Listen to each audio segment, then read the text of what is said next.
This is Mariam Abudika. She was 33 years old and a journalist for the Associated Press. She died in the double airstrike on the Nasser hospital on the 25th of August 2025. This is Ahmed Abouazi. He was a journalist for the Middle East Eye, and he was a deeply committed local journalist in Gaza.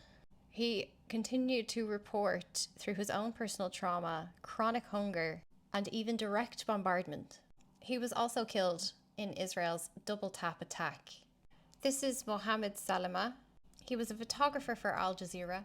He was targeted for helping the world see this genocide through his camera. This is Moaz Abu Taha.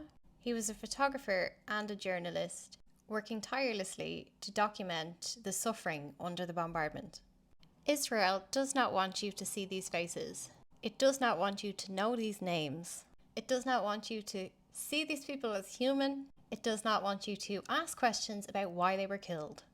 Israel kills journalists because their cameras are more dangerous to the IOF than any Hamas rockets. They are the only witnesses left. This document from the journal Intelligence in Theory and Practice is called The Cognitive Campaign, Strategic and Intelligence Perspectives. I'll put the link in the Discord.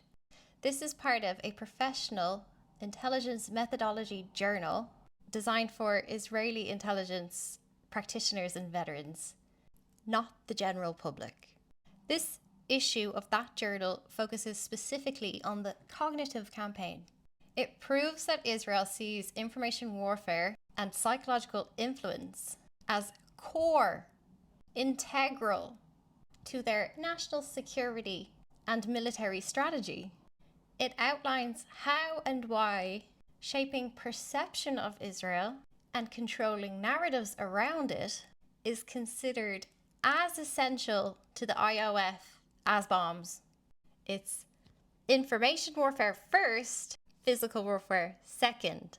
This is IOF leaders openly theorizing on psychological operations, not as a fringe tactic, but as central strategy. Inside the IOF is something called the Center for Cognitive Operations. The center was formed under Moshe Ya'alon, who served as Israel's defense minister from 2013 to 2016 and was once the IOF's chief of staff.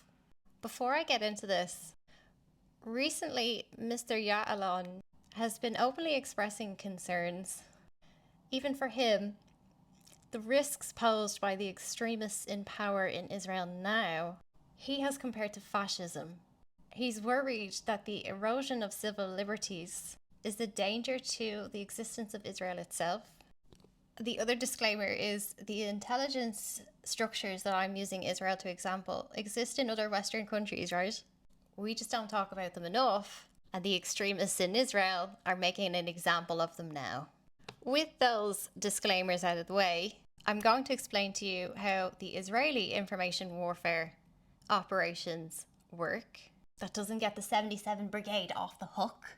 So, according to Ya'alon and his strategy in setting up the Center for Cognitive Operations, there was 3 key steps that Israel needed to take. For completeness, this is the current IOF Chief of Staff.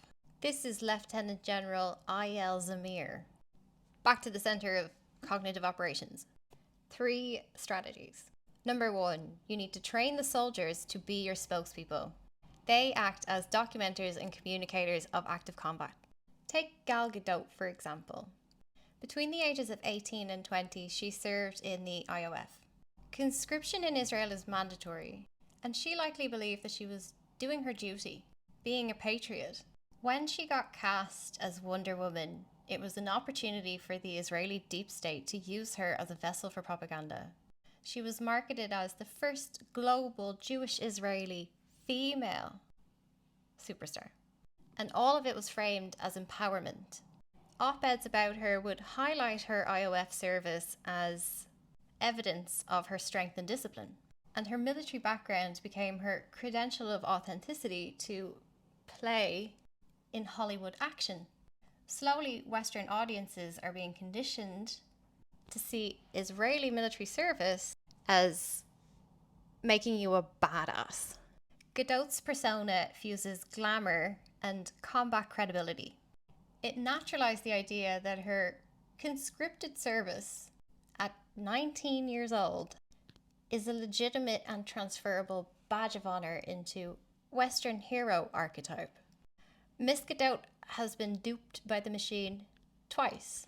One to be a vessel of IOF propaganda, and the other the classic Western trope of women's lib. But the structural reality around Miscadout's career success is in the playbook. The Israeli military, media, and cultural apparatus treats every IOF soldier as part of a global narrative machine. The poster child effect is less about Gal's intentions and more about how the Hollywood, PR, state-linked networks positioned her. Her fame created a soft power pipeline. She gave the Israeli military an attractive, feminine, Western-friendly face. Individual sincerity is irrelevant to the structure. It does not matter what Gal thinks or feels or says. Whether consciously or unconsciously, she became the delivery mechanism for Israel's state power projection. The IOF has a spokesperson unit. It's their entire job to train soldiers to act like content creators. So when you see their soldiers on Instagram or TikTok and you react in shock, why are they dancing, smiling, and filming themselves in a war zone? It's part of the communication strategy. The purpose is not to document reality. It's to provide counter-narrative and distraction, flooding information spaces with content. It doesn't matter if outsiders think it's absurd. The goal is to dominate the systems with the narrative that you want. To them, every soldier is a potential communicator, not just a fighter. That's why they elevate English-fluent soldiers. They have turned war into a content stream where the military service doubles as propaganda production. The IOF sees propaganda as warfare. They use messaging, media, and myth-making as weapons. They have a doctrine for shaping perception, and there are multiple governments in coordination with them on messaging. The Israeli military doctrine interlocks with Western narrative control. The IDF spokesperson's unit, I'm saying IDF because it's the formal title, that's what it's called. It's a branch inside their military, and it runs an operation that functions as a newsroom. Literally, it is staffed 24 hours a day, 7 days a week. It never switches off. Not for weekends, not for Hanukkah, never. They monitor global headlines in real time. They'll probably see this video. This is the architecture. Silence and murder the resistance journalists while indoctrinating their own celebrities to be vessels for military propaganda.